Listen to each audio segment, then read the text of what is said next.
Hello বন্ধুরা, কেমন আছো সবাই? তো চলো, চলে এসেছি ব্যাঙ্গালোরে। আমার বোন নিতে চলে এসেছে, যেটা ব্যাঙ্গালোর স্টেশন। তো ওই যে আগে আগে যাচ্ছে, তারপর মেয়ে আর আমি যাচ্ছি এখান থেকে। গাড়ি ধরে যাবো ওর বাড়িতে। তো এই দেখো, পৌঁছেও গেছি ওর বাড়িতে।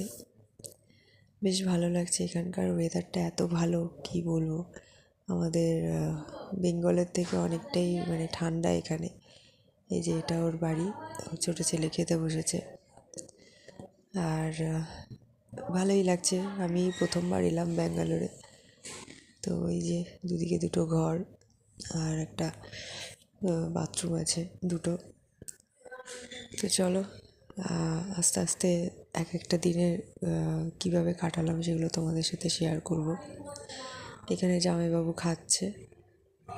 তো এখন তো বেশ ভালোই লাগছে, ঘুরতে আসলে তো ভালোই লাগে। তো চলো, পরের ভিডিওতে দেখা হবে।